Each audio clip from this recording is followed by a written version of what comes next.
특성도 있고 간증도 있고 그래서 설교가 짧을 예정이니 그리 긴장하지 마시고 오늘 우리는 하박국서 2장으로 넘어갑니다. 먼저 1장의 내용을 잠시 다시 살펴보면 하박국서는 하나님에 대한 불평으로 시작이 됩니다.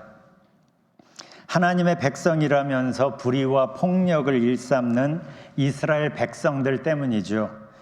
그런데 하박국을 더 힘들게 한 것은 하나님께서 그런 상황을 방관하시는 것 같기 때문입니다. 그래서 하나님께 불만 가득한 기도를 시작합니다. 그러자 그게 1절, 2, 3, 4절인데 5절에서 하나님께서 대답하십니다. 그런데 하나님의 대답은 하박국이 기대했던 것과 아주 많이 달랐죠. 하나님께서 이스라엘을 징계하시기 위해 바벨론을 일으키신다는 거예요. 그들은 아주 강하고 공격적이고 잔인할 거라고, 폭풍처럼 세상을 휩쓸 거라고, 유다를 정복할 거라고. 그 말씀을 듣고 하박국이 얼마나 놀랐을까요? 얼마나 두려웠을까요? 여기서 우리는 그의 반응을 눈여겨볼 필요가 있습니다. 그 상황에서 하박국은 하나님이 누구신지에 집중합니다. 이것은 예루살렘이 무너졌을 때 예레미야가 보였던 반응과 같습니다. 그 절대 절망 앞에서 예레미야는 슬피 울죠. 그게 애가입니다. 슬픔의 노래. 그렇게 울다가 그는 하나님이 누구신가를 생각하기 시작합니다. 그러면서 하는 말이 이거예요. 마음속으로 곰곰이 생각하며 오히려 희망을 가지는 것은 주님의 한결같은 사랑이 다함이 없고 그 긍휼이 끝이 없기 때문이다. 그러니까 예루살렘이 망하고 남유다 나라가 망한 것이 끝이 아니라는 거죠. 주님의 한결같은 사랑은 다함이 없다는 거예요. 그 하나님의 긍휼이 끝이 없기 때문에 뭔가가 있을 거라는 것을 알게 됩니다. 하나님이 어떠한 분이신지에 집중을 하니까 이것을 알게 된 거예요. 그래서 하는 고백이 이겁니다. 주님의 사랑과 긍휼이 아침마다 새롭고 주님의 신실이 큽니다. 주님은 내가 가진 모든 것, 주님은 나의 희망. 눈에 보이는 건 다 무너졌어요. 소망은 털끝조차 보이지 않아요. 그런데 그 상황에 하나님께 집중했더니 하나님의 사랑이 마르지 않는다는 것을 알게 되니까 이러한 고백을 하는 거예요. 주님은 내가 가진 모든 것, 주님은 나의 희망. 예레미야처럼 하박국도 그 두려운 상황에서 하나님이 누구신지에 집중하기 시작합니다. 그러면서 고백하는 게 1장 12절 여호와 나의 하나님 주는 영원전부터 살아계신 주님이십니다. 주님은 나의 하나님, 나의 거룩하신 하나님. 이렇게 하나님이 누구신가에 집중하다 보니까 분명해지는 게 있었어요. 그게 12절 끝부분입니다. 주님은 우리를 죽이지 않으실 것입니다. 바벨론이 몰려온다고 해도 우리의 죽음으로 이 스토리는 끝나지 않을 것을 압니다. 왜냐하면 하나님 때문에. 이렇게 하나님이 어떠한 분이신지를 제대로 알게 되면 내가 처한 상황을 보는 시선이 달라지는 거예요. 하나님 때문에. 그렇지만 여전히 하박국의 마음은 불편했습니다. 이스라엘이 잘못해서 징계받는 건 알겠는데 어떻게 더 못되고 더 사악한 바벨론을 쓰실 수 있냐는 거죠. 그래서 1장은 하박국의 또 다른 불평으로 끝납니다. 어찌하여 저 악한 민족이 무자비하게 뭇백성을 죽이는데 그가 이렇게 해도 되는 것입니까? 이게 1장의 마지막 절이에요. 하박국서의 흐름을 보면 이 질문 후에 긴 침묵이 있었던 것 같아요. 더 정확히 말하면 자기 생각으로 가득한 하박국이 하나님의 말씀을 제대로 들을 수 있을 때까지 하나님께서 기다리신 거죠. 그래서 아까 우리가 읽은 것처럼 하박국은 2장 1절에서 이렇게 말합니다. 내가 초소 위로 올라가서 서겠다. 망대 위로 올라가서 나의 자리를 지키겠다. 주님께서 나에게 무엇이라고 말씀하실지 기다려보겠다. 내가 호소한 것에 대하여 주님께서 어떻게 대답하실지 기다려보겠다. 이 구절이 하박국의 터닝 포인트가 됩니다. 그는 하나님의 말씀을 기다리기 위해서 망대 위로 올라갑니다. 망대, 하나님께 집중하며 말씀을 기다릴 수 있는 곳입니다. 망대는 평지보다 높이 있죠. 높고 넓은 시각을 가질 수 있는 곳이 망대입니다. 그러니까 내 시각의 한계, 내가 보고 알 수 있는 그 한계 너머에서 일하고 계시는 하나님의 큰 그림을 보기를 원하는 마음으로 그는 망대 위로 올라갑니다. 성경은 하나님을 기다리는 마음을 중요하게 여깁니다. 그래서 시편 27편 14절을 보면 너는 여호와를 기다릴지어다. 강하고 담대하며 여호와를 기다릴지어다 라고 말합니다. 우리가 전에도 본 이사야 40장 31절에서 오직 여호와를 앙망하는 자는 새 힘을 얻으리니 라고 했습니다. 소망을 포기하지 않는 사람이 기다릴 수 있는 거예요. 망대는 그런 사람이 올라갑니다. 그러니까 내 생각, 내 말을 멈추고 하나님을 기다리는 자리가 망대입니다. 우리는 하나님의 인도를 구한다면서도 자기 궁리로 우리 생각이 가득할 때가 많습니다. 그래서 하나님을 기다리는 게 쉽지 않습니다. 기다림은 하나님께 나를 맞추는 시간입니다. 기다림은 하나님께 나를 맞추는 시간이에요. 내가 원하는 대로 하나님께서 해달라고 부르짖으며 떼썼던 시간을 내려놓고 선하신 하나님, 나에 대해서 나를 더 잘 아시는 하나님, 내가 나를 사랑하는 것보다 나를 더 사랑하시는 하나님, 내가 나를 위해서 세운 계획보다 더 큰 계획으로 나를 인도하시는 그 하나님을 믿기 때문에 그 하나님을 기다리는 시간, 하나님께 나를 맞추는 시간이 바로 기다림이에요. 이 기다림을 우리도 큐티를 하면서 꾸준히 연습할 필요가 있습니다. 하나님 말씀으로 나 자신을 살피면서 말씀을 통해 나에게 다가오시는 하나님 앞에 머물러 있는 시간, 이 시간이 묵상이에요. 다시 말합니다. 하나님 말씀으로 나 자신을 살피면서 말씀을 통해 나에게 다가오시는 그 하나님 앞에 머물러 있는 시간이 큐티의 핵심입니다. 큐티는 말씀의 히든 미닝을 빼내는 게 초점이 아닙니다. 그 말씀을 통해 지금 나에게 다가오시고 나에게 말씀하시는 그분의 임재 앞에 내가 온몸으로 나아가 그분 앞에 머무는 시간, 눈이 열리면 바로 그 시간이 신비, 거룩한 신비로 가득한 시간이라는 걸 알게 됩니다. 바로 그 시간이 우리를 큐티의 더욱 깊은 단계로 인도합니다. 하박국이 망대 위로 올라간 이유가 바로 여기에 있는 거예요. 하나님께 온전히 집중하기 위해서. 이렇게 하박국이 들을 준비를 하자 하나님께서 말씀하시는 게 2절입니다. 여호와께서 내게 대답하셨다. 내가 내게 보여주는 것을 적어라. 그것을 돌판 위에 뚜렷이 새겨서 달려가면서도 쉽게 읽을 수 있게 하여라. 그리고 앞으로 일어날 일들을 알려주십니다. 두 가지가 있어요. 가까운 미래에 일어날 일과 먼 미래에 일어날 일들을 같이 보여줍니다. 가까운 미래에 일어날 일은 바벨론의 침공입니다.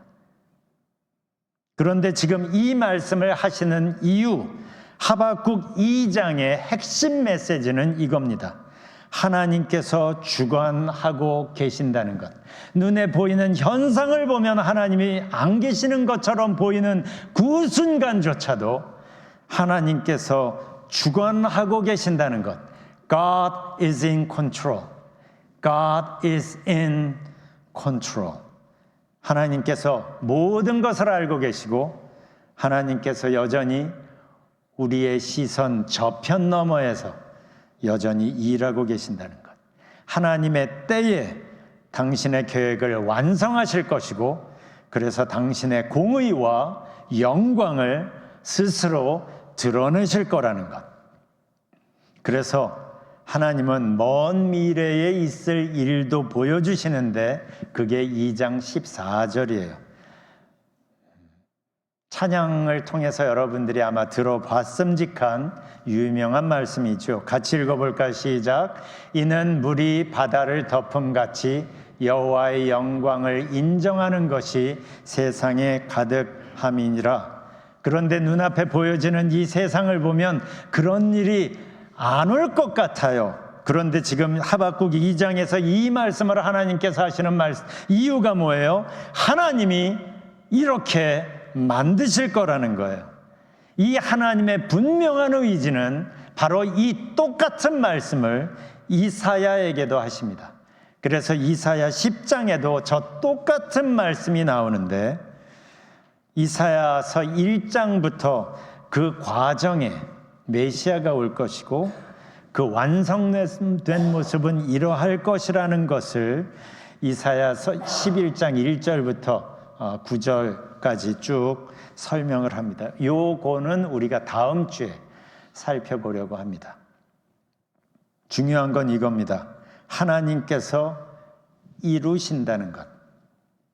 그래서 하박국서 2장은 이 말씀으로 마무리가 됩니다. 나 여호와는 나의 거룩한 성전에 있으니 온 땅은 내 앞에서 잠잠할지니라.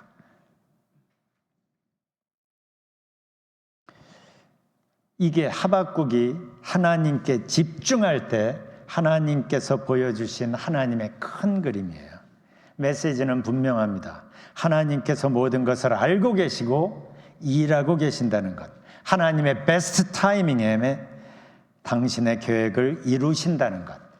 그래서 2장 3절에선 하나님이 이렇게 강조하십니다. 현대인의 성경으로 보면 이것이 지금 당장 이루어질 것은 아니지만 이루어질 때가 정해져 있으니 그 때가 분명히 올 것이며 반드시 이루어질 것이다. 비록 더딜지라도 기다려라. 지체되지 않고 그 때가 올 것이다. 우리 하나님을 믿는 하나님의 백성들은 우리가 이 땅에서 지금 처한 우리의 상황과 하나님께서 우리에게 주시는 하나님의 말씀 사이에서 살아갑니다. 다시, 우리는 지금 이 땅 우리 눈앞에 펼쳐지는 우리의 상황과 우리에게 말씀하시는 하나님의 말씀 사이에서 우리는 살아갑니다. 이 둘 사이에서 어디에 더 민감한가? 이 둘 사이에서 무엇에 어떻게 반응하는가에 따라서 내가 누구인가가 드러납니다. 한번 생각해 보세요. 나는 나의 상황에 더 민감한가? 아니면 하나님께서 나에게 주신 하나님의 말씀에 더 민감한가? 여기서 하나님은 우리가 하나님의 자녀로 이 땅을 살아갈 수 있게 하는 중요한 힌트를 하나 주시는데 그게 2장 4절 하반절입니다. 의인은 그의 믿음으로 말미암아 살리라. 이 유명한 얘기가 여기서 나와요. 의인은 그의 믿음으로 말미암아 살리라. 이 말씀은 사도 바울과 또 종교개혁자 마틴 루터의 눈을 열어준 말씀이죠. 의인은 그의 믿음으로 말미암아 살리라. 믿음이 뭐길래? 예수님은 마태복음에서 또 누가복음에서 이런 말씀을 하셨어요. 만일 너희에게 믿음이 겨자씨 한 알만큼만 있어도, 읽어보신 적 있죠? 만일 너희에게 믿음이 겨자씨 한 알만큼만 있어도, 겨자씨 얼마나 작은지 혹시 인터넷에서 보신 적이 있는지 모르겠어요. 아주 작죠? 이 말씀 속에서 예수님이 하시려는 말씀이 뭐예요? 믿음의 크기보다 더 중요한 게 있다는 거예요. 크기로 본다면 겨자씨 한 알만큼 제대로 보이지도 조차도 않을 만큼 작은 믿음일지라도 그 믿음이 사용되면, 그 믿음이 액티베이트 되면 우리의 삶 속에서, 그러면 우리의 삶에 놀라운 변화를 만들기 시작한다는 거예요. 그러니까 믿음은 크기보다 그 믿음을 내가 삶 속에서 사용하는가, 그 믿음이 내 삶 속에서 액티베이트 되고 있는가, 이게 더 중요하다는 얘기죠. 그러니까 우리가 크든지 작든지 간에 우리가 가지고 있는, 내가 가지고 있는 그 믿음을 사용해서 액티베이트해서 무엇보다 먼저 해야 할 것이 있습니다.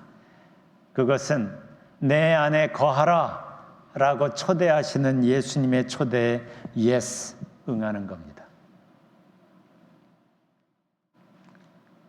요한복음 15장에서 말씀하시죠. 내 안에 거하라, 나도 너희 안에 거하리라.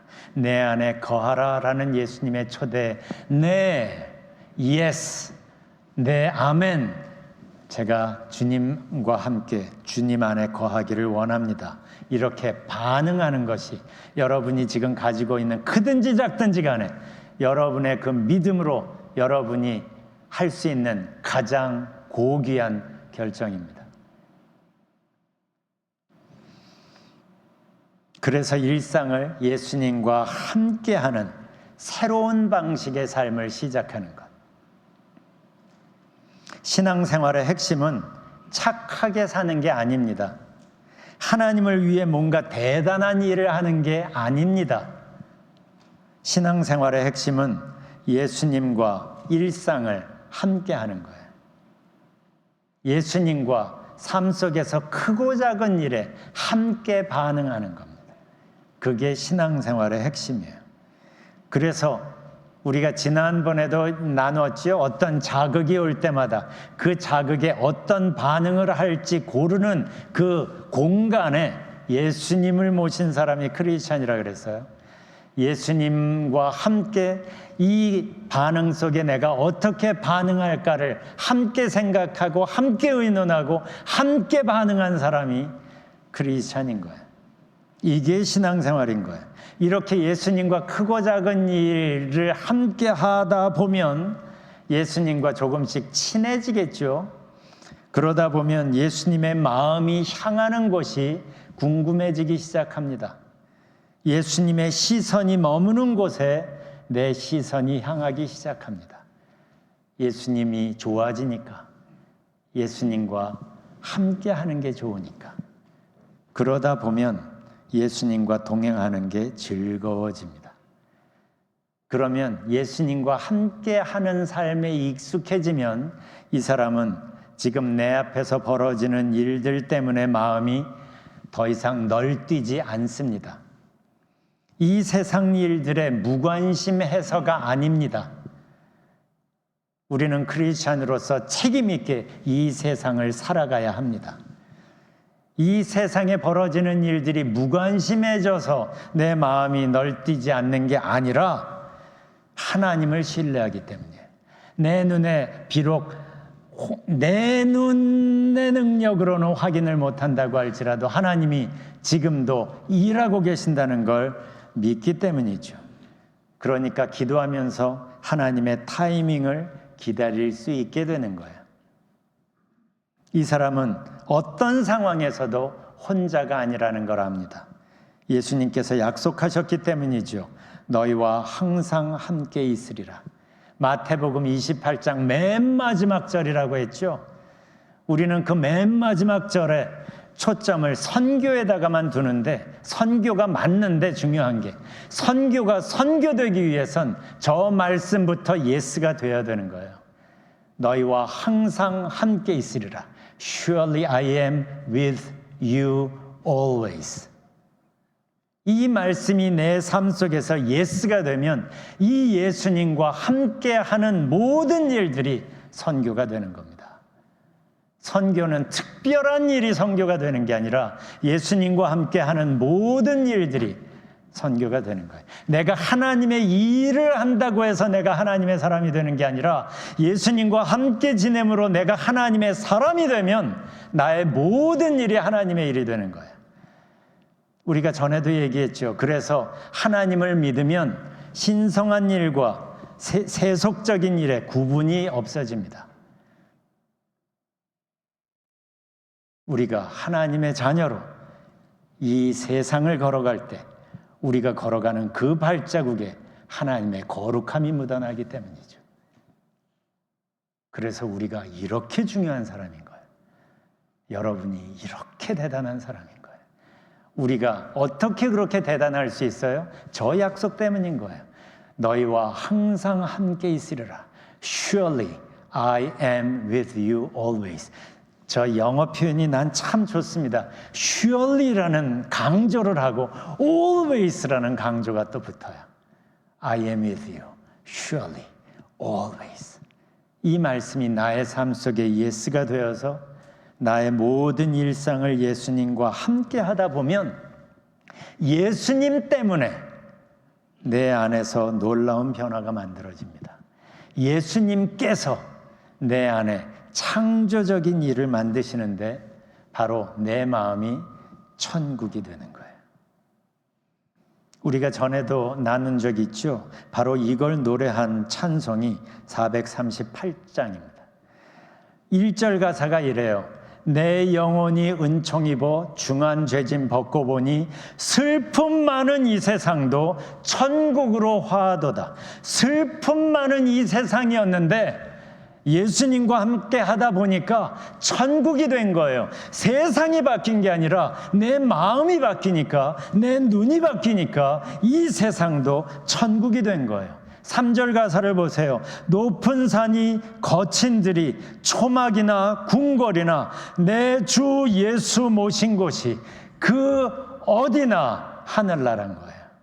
이제는 장소가 중요한 게 아닌 거예요. 좋은 집에 살아서 행복한 게 아닌 거예요. 어디 가나 간에 높은 산이든지 거친 들이든지 초막이든지 궁궐이든지 간에 장소가 더 이상 중요하지 않고 내 주 예수 모신 곳이 그 어디나 하늘나라. 할렐루야 찬양하세. 내 모든 죄 사함 받고 주 예수와 동행하니 그 어디나 하늘나라. 잠깐만요. 조금 있다가 제가 부탁을 했거든요. 근데 조금 있다가 어떻게 이런 일들이 있을 수 있어요?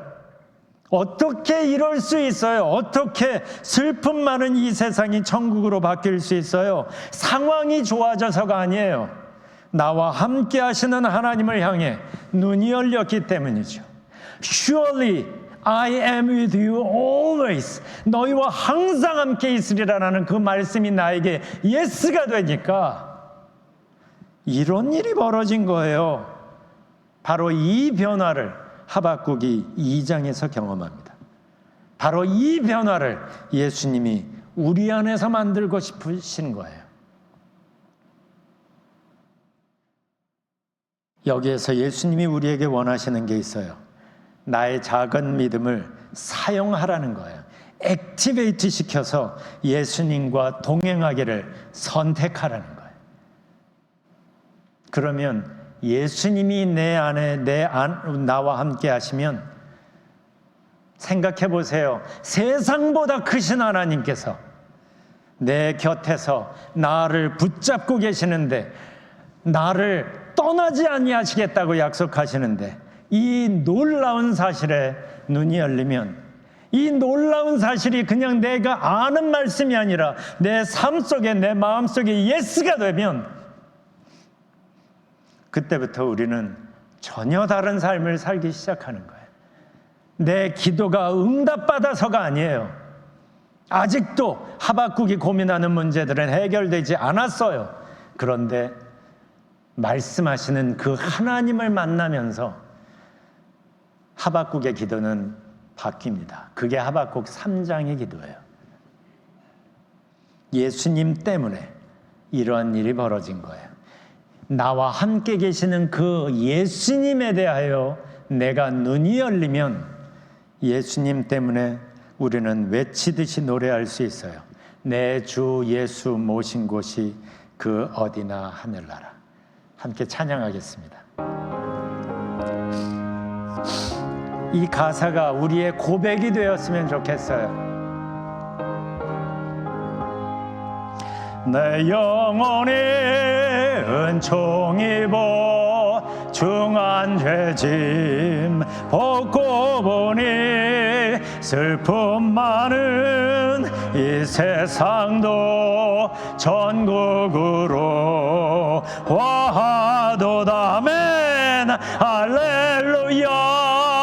찬양하세. 내 모든 죄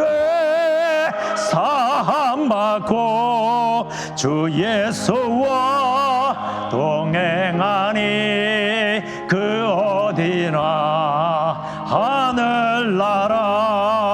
주의 얼굴 뵙기 전에 멀리 뵈던 내 맘속에 이루어지니 내 맘속에 이루어진 날로 가깝도다.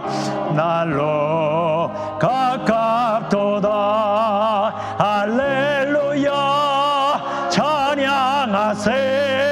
내 모든 죄 사함받고 주 예수와 동행하니 그 어디나 하는 높은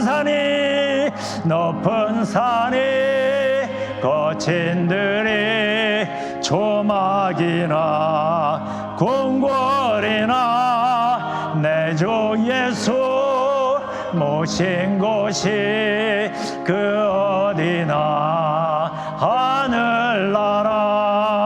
할렐루야. 찬양하세. 내 모든 죄 사함받고 주 예수와 동행하니.